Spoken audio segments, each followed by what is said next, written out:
Shalom, this is Sister Ebony. And Sister T. Sister Tay. And welcome again to The Rock. So today we'll be doing part 2 of why we help sisters. We did a part 1 if you haven't seen it already, from a biblical marriage perspective. But now today we'll be doing a perspective of why we help sisters just in general, as far as knowledge, information, learning how to do things on your own. That will help your family, benefit your family, your children, your husbands, master, and in that perspective, and why we help sisters. So, Ebony, Did you answer the question? No. So why we help sisters is basically we're showing that it can be done, and it does not have to take a whole lot. It doesn't need a whole lot of money. It can be cost effective. You can use the things around you and be resourceful. We're always reusing something for a different purpose, whatever we have. So we're not out constantly buying different and new things to use. We have a big family, so big families need a lot of things in bulk. So we basically are showing that, it can be done, and that also can be tied into the biblical perspective of going back to the old past, because people back then they did not have all the things that we have now at our disposal. Everything is instant gratification, microwavable, so to speak, and you can just go to the internet and just basically buy everything or buy anything, and we don't necessarily know how to be creative, so to speak, and use what we have to create the things that we need or want. So we're just showing you all and giving you all what what y'all's blessed us with, and being creative and creating things, and then giving back what y'all has given to us.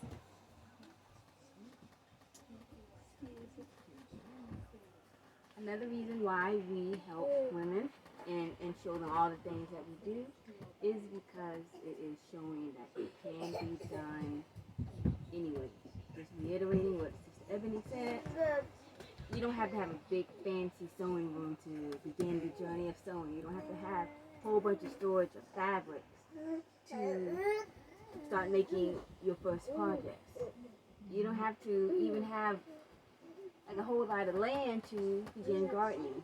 You have pots, you have soil, you can step out there and do it. Soap making. How much stuff do you really need for soap besides just the basic ingredients and a container to mix it? You don't have to have this big soapy area. And I know one thing that we can get caught up on YouTube, even I did before marriage, was having to have this special place or area for designated thing. Like you have a special 5-star tools, 5-star chef kitchen to maybe cook bread, and it's just not necessary at all. And so the fact that we are showing you it can be done in a partnership, it can be done with children running around. So for those who do not have 10 plus children running around, you can do it. And it's just showing that it's possible to do it effectively, and to improve at it. Just keep going at it. That's what we like to show. We show all our failures, and we'll start doing that as well. Because I got some sourdough that still ain't growing. But Right. I mean, it's just possible. You just keep at it. Because there is, I guess you can call it failure or not succeeding in something. But if you keep doing it, then it won't. If you figure it out, then it won't become a failure. I like to see what their first diapers look like. Yeah. They probably weren't the prettiest thing. And which leads to another thing in this helping process that get people hung up. Like both my sisters said, which is very true. Sometimes you get caught up in, I don't have the top of the line blender. I know with soap making, when I first was starting, people had like better versions of certain things, and you want to have that because you feel like it's going to make the job better. It doesn't, as long as you have the tool that's needed and necessary, and you can get better as it goes along. I mean, at this point, I have soap molds and I make it out of cardboard boxes. I mean, my last soap batch I made in a spaghetti box. After we used the spaghetti, of course, it is nice square rectangle container, and I put soap in it. Hey, it worked. So you just got to become more resourceful, less wasteful, and repurpose things. And it's not like we lack too. Like you would think, oh, this big old family, y'all must have what? No, we really. It's hard for us to lack because we reuse things, and we're learning to repurpose things, and we're learning to like, what is the point of this? You know.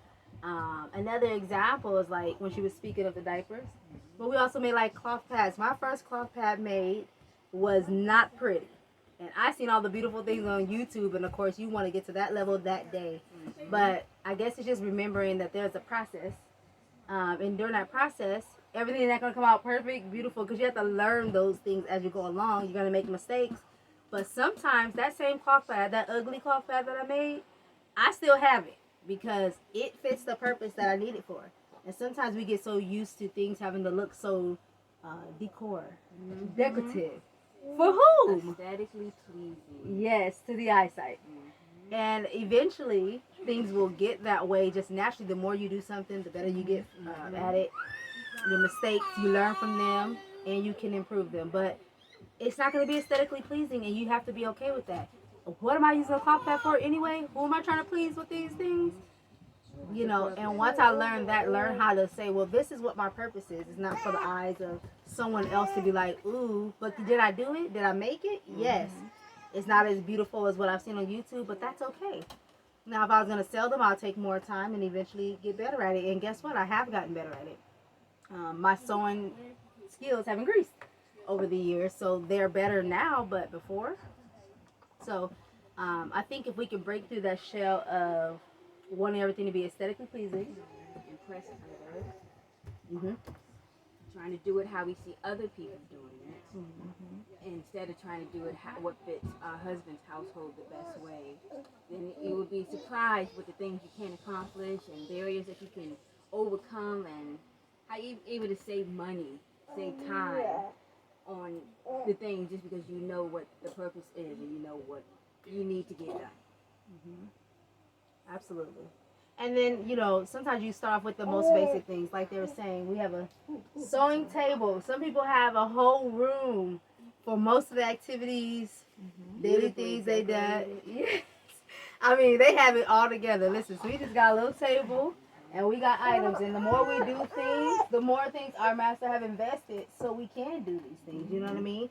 And so you do start off with a little thing. You start off with acquiring one item, and then you move on to the next. Isn't that how you started sewing?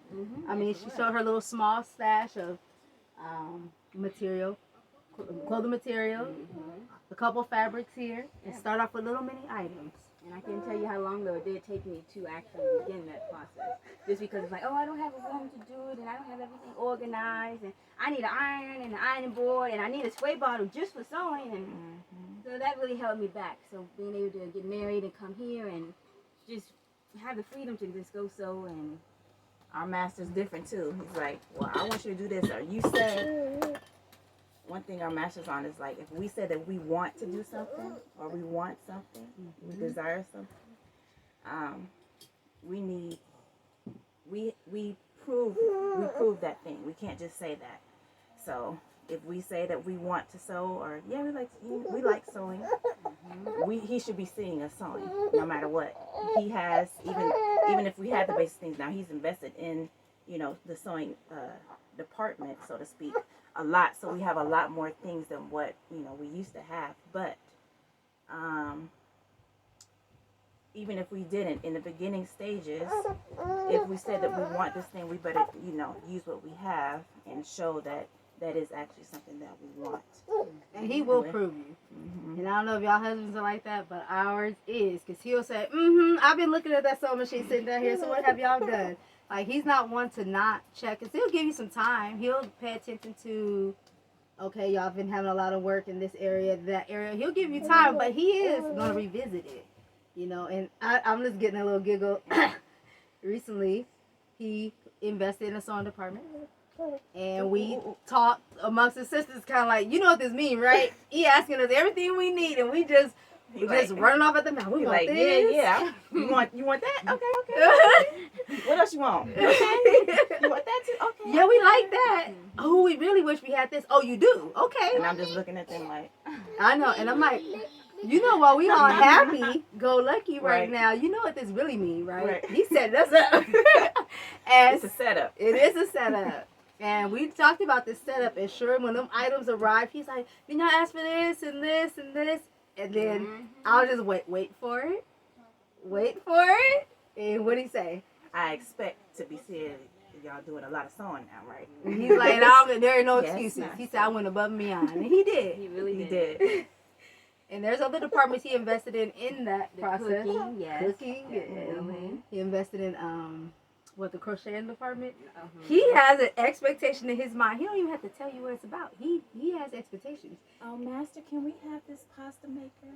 It rolls the dough out so perfectly. You know, we can make little raviolis and everything. Mm-hmm. Yes. Oh, yeah. Yes, you can have it. Mm-hmm. He don't give you. Go ahead. No, you go. He has that return, and we are more than willing and happy to increase it, double, triple it, to better him, his children, his household, for the better. And we just want to show that you too can do this, not getting discouraged by what you see online. But before we make that statement, now let me tell you this, because I think sometimes this can help break the chains on your mind. You probably like hearing how we have failed, because sometimes when things look so perfect and people just have stuff together, you think I could just never be there. But trust me, it's not all even dandy. As Taylor is saying, as Tay say, we're more than willing to do it, but truthfully, we haven't always done it either. And he is even currently test proven and trying us. He's like, y'all need to get some consistency. Y'all need to be doing this thing and do it more regularly, more efficiently. He's gotten on us about those things, and honestly, we have this. We've gained more skills. We've learned from each other. We've taught each other all those different things, and now it's in the season of doing, and that's where he is, and that's what he wants to see. And so don't get discouraged by what you cannot do. You know, if y'all look to the Rock Sisters at any time, and some people like, oh, we look to y'all. Guess what? Rock Sisters be failing too. We ain't all perfect and stuff. We're able to share this testimony because we fail too, and then we succeed too, and we're able to show you our setbacks and then our gains as well. Yeah, you can never fail or succeed unless you start doing. You have to start doing in order to do one of those things. You can't even succeed at something unless you start doing it.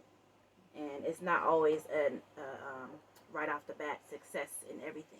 There's going to be some setbacks. There's going to be some failures, and what you need to learn, why did this fail? Why did this happen this way? So that you can fix it. Take an analysis of it and fix it, and not wait for someone else to push you. Self-motivate yourself. And while we were talking, I'm just thinking about translating that into other things in your life, and doing other things in your life also, and just in, I don't know, improving anything, like emotions. I'm saying emotions now. That's something I deal with. Okay, so that just came straight to my head. So, improving on emotions, or improving on consistency. Yeah, consistency. Perseverance. Relationship. Being a better wife. What does that mean? You have to start doing something in order to become that better wife, because you don't know how to improve unless you start doing. You don't know what to fix. And it doesn't look like what other marriages that you see on TV. And it doesn't look like on other marriages or TV. Sometimes it may not look like that, but if it works for you and your husband, then that is for the best. And use what you have, just like what we've been saying. Use what you have now. If you're trying to do something or succeed in something, or you have a goal, or even trying to improve in something, use the resources of what you have around you. You have your husband. You may have sisters. You may have, I don't know, friends, people in your lives, or even other resources. Look online. If you're watching my master's YouTube videos, search out a video. You know, just use what resources you have around you. Ask, you know, pray to the Father to lead you to, I don't know, scriptures, or, you know, have someone speak to you. I'm just saying, just use what you have around you, those resources, in order to start doing something in what you say that you want to do in that aspect. So that just came to mind. I just wanted to share that too. That was lovely. It was. The whole point and the whole goal of all this, you have to get started. You got to make a move, and when those moves succeed and or fail, those are when you get to see what worked and what didn't. But you're not going to find out just sitting there being fearful, worried about what you have and don't have. I think she explained that very well. Just in our diaper making, just starting out with diapers, which we've shared with y'all, there's a lot of, you know, failures in some of the diapers. We know what fabric to use, what fabric not to use, how to sew something this way, that way, you know, just different things. We have something to work off of to improve. So yeah, we're just showing you that it can be done, and it doesn't take a lot. So you get started on your next project today. Okay. Well, when you can, you know, and we hope this video can be encouraging, helpful. We hope that you will be more, what'd you say? That you will be use things for the purpose, resourceful in your master's home, and you will notice the great benefits as well. And if there's something y'all want to see from us too, on top of that, you know, things, you know, because we will continue to share. I think the last sharing we did was seed planting, tincture making. We'll share still more in the food department and more in diapers and things that we're doing. I mean, we still do things, and we're still planning on sharing and helping as much as we can. As we're learning as well, and as we're growing, we do plan on sharing so you all can grow as well. But please don't think that we have it all. If you have something to share, leave it in the comment section. We'd love to hear it. Okay, well, until next time, we'll bid you all a shalom. Shalom. Shalom.